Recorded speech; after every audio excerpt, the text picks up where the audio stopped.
Bonjour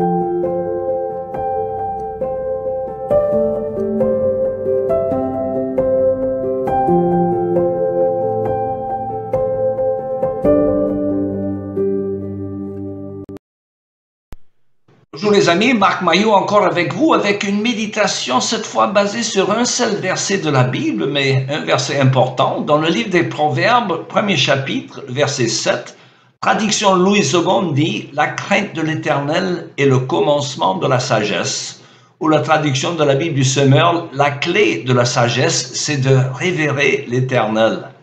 Alors, je voudrais parler de cette notion capitale, donc de la crainte de Dieu, car dans son traité d'ailleurs sur la crainte de Dieu, le grand auteur anglais John Bunyan explique, et je le cite, « Dieu sera ou ton sauveur ou ton juge.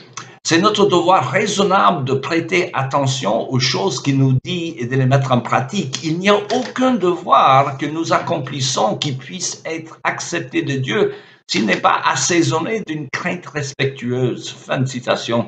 Or, ce mot crainte est souvent mal compris par beaucoup qui l'associent à un genre de terreur devant les caprices d'un monstre tyrannique.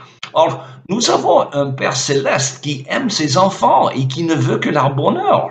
D'ailleurs, Jésus appelle ses disciples ses amis. Soit, il n'en demeure pas moins vrai que le Seigneur n'est pas notre copain.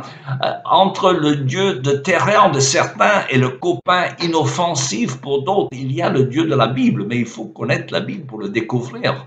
Alors, la crainte de Dieu, selon la Bible, conduit à l'obéissance. Et cette crainte est un amalgame de respect et d'amour.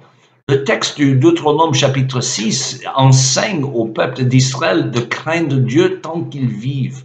Or, le moyen le plus évident de montrer son respect ou sa crainte de Dieu, c'est de garder ses décrets et ses commandements.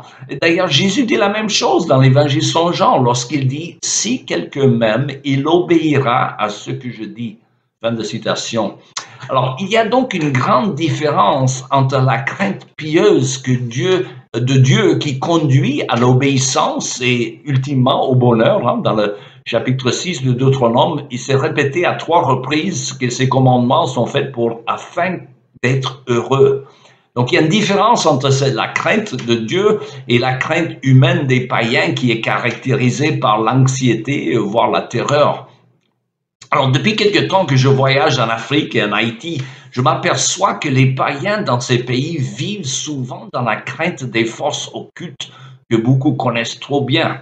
Alors, mais c'est très différent pour les chrétiens qui connaissent le Dieu d'amour de la Bible. Les païens craignent des dieux ou des forces tyranniques et capricieux alors que nous avons du respect pour notre bon Père céleste.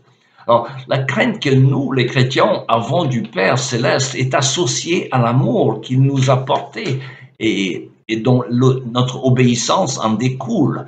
Nous voulons plaire à celui qui nous a tant aimés, qui s'est donné pour nous. C'est comme un enfant qui veut plaire au Père qu'il aime et qui pourvoit à toute son existence humaine et même les interdictions servent à son bien-être ultime. Car le but ultime, c'est, comme je dis, d'être heureux, comme Dieu le dit lui-même à de nombreuses reprises. Deutéronome chapitre 6, les versets 3, 18 et 24. Les commandements de Dieu sont donc si importants qu'ils devraient être au centre de notre foyer. Nous voulons les enseigner à nos familles et en parler en toute occasion. Écoute Israël, l'Éternel notre Dieu, l'Éternel est un.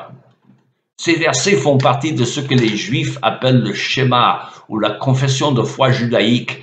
L'affirmation que le Seigneur notre Dieu, le Seigneur est un, est en contraste avec le polythéisme typique du Proche-Orient ancien.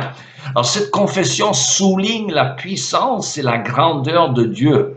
Vivre dans la crainte de Dieu, c'est donc vivre en reconnaissant qui il est, notre bon Père céleste et qui nous aime. Il s'est révélé ainsi déjà dans l'ancienne époque. Le prophète Isaïe a écrit, et je le cite, « Ne sois pas effrayé, car je suis avec toi. Ne sois pas angoissé, car moi, je suis ton Dieu. Je t'affermis, je viens à ton secours. » Fin de citation. C'est Isaïe 41, verset 10. Alors, la preuve ultime de cet amour de Dieu pour ses enfants, c'est qu'il est mort pour eux dans la personne de Jésus-Christ pour payer la dette de nos péchés. qu'aurais-tu pu faire de plus? Voilà, quelques réflexions sur la notion de la crainte de Dieu. Il me reste qu'à vous souhaiter une bonne journée et à la prochaine.